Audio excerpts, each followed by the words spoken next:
اگر آپ اردو ناول سنتے ہیں تو ہمارا چینل ضرور سبسکرائب کریں۔ اگر کسی وجہ سے میں 2 ماہ سے پہلے اس جاب کو مزید نبھانے سے انکار کر دوں، اگر میں اس سب کو ختم کرنا چاہوں، تو کیا آپ مجھے دی گئی رقم واپس لے لیں گے اور اپنی مدد کھینچ لیں گے؟ وہ نتائج جاننا چاہتا تھا۔ ماہر فرید کی مسکراہٹ غائب ہوئی۔ وہ 3-4 قدم آگے آیا، یہاں تک کہ وہ کیف جمال کے عین مقابل آ کھڑا ہوا۔ اس کی چپتی نظریں کیف کے وجود کے اندر تک گڑ گئیں۔ تم نے کبھی سنا ہے ایسے شخص کے بارے میں جو کسی دن اچانک سے غائب ہو جاتا ہے؟ وہ اپنے اپارٹمنٹ سے نکلتا ہے اور پھر واپس نہیں آتا۔ اس کے اپارٹمنٹ کے سامنے ڈیری سروس والے دودھ کی بوتلیں رکھ جاتے ہیں۔ بینک لیٹرز اور اخبار سے اس کا میل باکس بھرنے لگتا ہے، مگر کسی کو خبر نہیں ہوتی کہ وہ اپنے اپارٹمنٹ میں نہیں ہے۔ حتیٰ کہ دودھ خراب ہو کر بدبو دینے لگے تب پولیس بلائی جاتی ہے اور اپارٹمنٹ کا لاک توڑا جاتا ہے، مگر جب تک بدبو نہ آئے کوئی اس لاپتہ شخص کی پرواہ نہیں کرتا۔ تم کیف جمال اس جاب کو اپنی مرضی سے ختم نہیں کر سکتے۔ یہ جاب تب ختم ہوگی جب میں کہوں گا، اور جب تک میں نہیں کہوں گا تمہارے اپارٹمنٹ سے بدبو بھی نہیں اٹھے گی۔ اب یہ پیکٹ اٹھاؤ اور جا کر نئے جوتے خریدو۔ یہ بحال ہوا اعتماد ایسے بکھر گیا جیسے ہوا سے سوکھے پتے بکھر جاتے ہیں۔ اس نے اس بات میں سر ہلا دیا۔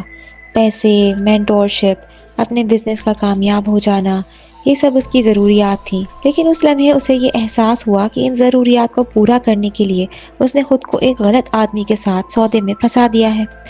مزید کچھ پوچھنا ہے تو ابھی پوچھ لو۔ ماہر فرید نے کلائی پر بندھی گھڑی دیکھی۔ میری لندن کی فلائٹ ہے، مجھے واپس جانا ہے، زیادہ وقت نہیں ہے میرے پاس۔ کیف جمال نے کچھ کہنے کے لیے لب کھولے۔ اسی وقت روم کا دروازہ کھٹکا۔ ایسے نہیں جیسے بیل بجاتے ہیں، بلکہ ایسے جیسے کوئی جوتے سے 2-3 دفعہ ٹھوکر مارتا ہے۔ ماہر فرید نے کیف سے نظر اٹھائی اور مالک کو دیکھ کر ابرو سے دروازہ کھولنے کا اشارہ کیا، مگر مالک نے اپنی جگہ بیٹھے بیٹھے محض کندھے اچکا دیے۔ اس کے پاس کارڈ ہے، خود کھول لے گا۔ کیف ابھی تک بے بس مگر چپتی ہوئی نظروں سے ماہر فرید کو دیکھ رہا تھا۔ اس کی آخری بات کا اثر ابھی زائل نہیں ہوا تھا۔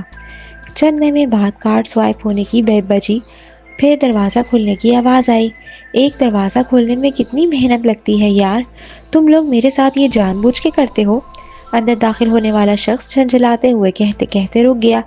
کیف ابھی تک ماہر کو دیکھ رہا تھا، لیکن اسے پیچھے کھڑکی کے شیشے میں مدھم سا عکس دکھائی دیا۔ وہ ایک نوجوان تھا جس کے ہاتھ میں پکڑی پیپر ٹرے میں کافی کے ڈسپوزیبل کپس نظر آ رہے تھے۔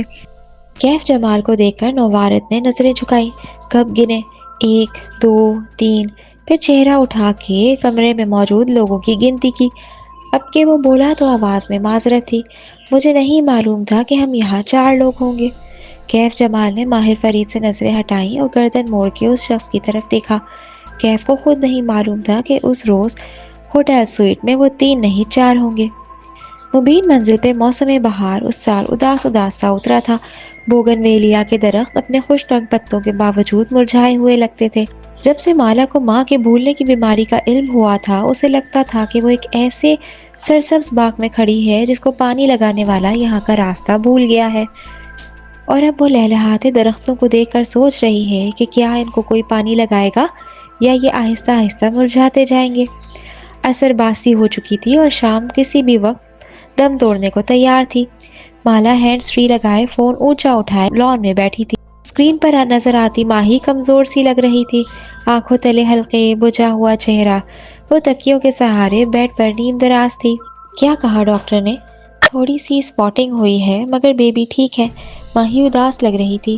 مجھے مکمل بیڈ ریسٹ کا کہہ دیا گیا ہے، ویسے بھی ٹیسٹ ٹیوب بیبی ہے، رسکی پریگننسی ہے۔ ماہی تمہیں مکمل بیڈ ریسٹ کرنا ہے، اوکے؟ وہ فکر مندی سے اپنی چھوٹی بہن کو دیکھ رہی تھی۔ مالا میں پاکستان نہیں آ سکوں گی، مجھے سختی سے منع کیا گیا ہے سفر سے۔ اس کی آنکھوں میں آنسو تھے۔ شادی کے 5 سال میں ماہی کے 2 مس کیریجز ہو چکے تھے، اس لیے اس کی یہ پریگننسی بہت ہائی رسک تھی۔ یار میں نے تمہیں پاکستان آنے کے لیے تب کہا تھا جب مجھے تمہاری کنڈیشن کا نہیں پتا تھا، اور پھر تم یہاں آ کے کیا کر لو گی؟ ماں ذرا سا بھولتی ہی تو ہے، ہم مینج کر لیں گے، لیکن اگر بیبی کو کچھ ہوا تو ماں سے زیادہ دکھی کوئی نہیں ہوگا۔ ماں نے 5 سال تک اس بیبی کے لیے دعائیں کی ہیں، عمرہ، حج، تہجد، نفل، بیبی کو کچھ نہیں ہونا چاہیے، اور پھر ہم آئیں گے نا کینیڈا۔ وہ نم آنکھوں سے مسکرا دی۔ ہاں پلیز تم لوگ آ جاؤ۔ اس کی آنکھوں میں امید جاگی۔ وہ مزید بات کرتی لیکن درمیان میں غیر شناسا نمبر سے واٹس ایپ پر میسج ریسیو ہوا تو وہ چونک گئی۔ 1 منٹ ماہی کہہ کر چیٹ کھولی، پھر لبوں پر مسکراہٹ بکھر گئی۔ اس نے میسج اونچا پڑھ کر سنایا، کیسی ہیں آپ کشمالا؟ میں نے آپ کا نمبر اپنی والدہ سے لیا تھا۔ اگر آپ فارغ ہیں تو کیا میں آپ کو کال کر سکتا ہوں؟ آپ سے ایک کام تھا۔ یہ کون ہے؟ ماہی چونک کے سیدھی ہوئی، ابرو اکھٹے ہوئے۔ زیاد سلطان۔ کشمالا نے کندھے اچکائے۔ اس کو مجھ سے کیا کام ہو سکتا ہے؟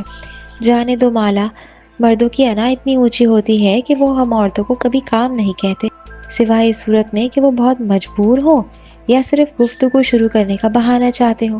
سوال یہ ہے کہ کیا تم زیاد سے بات کرنا چاہتی ہو؟ اس سوال کا جواب کشمالا مبین کے پاس نہیں تھا۔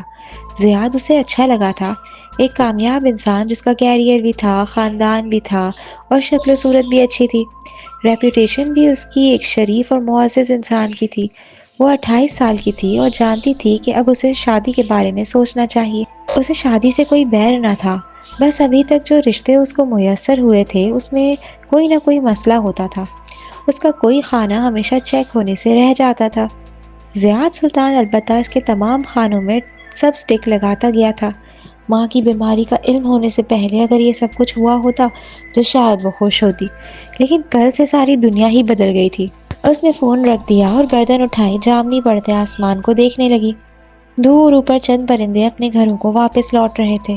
ہم گھروں کو لوٹنے میں اتنی دیر کیوں لگا دیتے ہیں کہ آگے بس اندھیرا ہمارا منتظر ہوتا ہے؟ معید دوپہر میں گھر آیا تو مالا نے اس کو سامنے بٹھا کے ساری بات بتائی۔ معید کچھ دیر سوچتا رہا، پھر اس نے سر ہلا دیا۔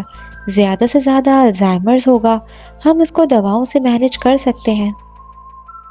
اور آج تو ماں بالکل ٹھیک ہے، شاید وقتی ہو۔ معید ہمیشہ گلاس کو آدھا بھرا ہوا دیکھا کرتا تھا۔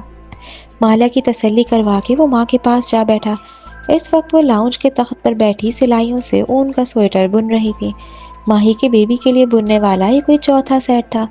معید ان سے ادھر ادھر کے سوالات کرنے لگا۔ ماں کے تمام جوابات درست تھے، ایک بات بھی نہیں بھولی۔ ماں آپ واقعی بھولنے لگی ہیں یا ہمارے ساتھ شغل لگاتی ہیں؟ معید آخر میں ہنس کے بولا۔ ماں نے پرے بدتمیز کہہ کر اس کے کندھے پر اون کا گولا دے مارا۔ گولا معید سے ٹکرا کے فرش پہ جا گرا اور دھاگا کھلتا گیا۔ کچن سے لاؤنج میں آتی مالا کے پیروں میں گولا جا کے رکا۔ مالا میرے ویزے کا کیا بنا؟ وہ مالا سے اپنے ویزے کا پوچھنے لگی۔ ماہی کا چوتھا مہینہ چل رہا تھا اور ماں کا ارادہ تھا کہ اس کی ڈیلیوری کے وقت ماں ماہی کے پاس جائیں گی۔ وہ کیسے اکیلی یہ وقت گزارے گی؟ ویزا جلد آ جائے گا ماں۔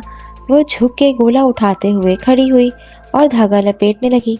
اس نے ویزا تب اپلائی کیا تھا جب وہ ریسٹورانٹ کی ایک کامیاب مینیجر تھی۔ تب اس کا ارادہ تھا کہ ماں کے ساتھ کینیڈا جا کے چند دن رہ آئے گی اور ماں مہینوں وہیں رہیں گی، مگر اب حالات مختلف تھے۔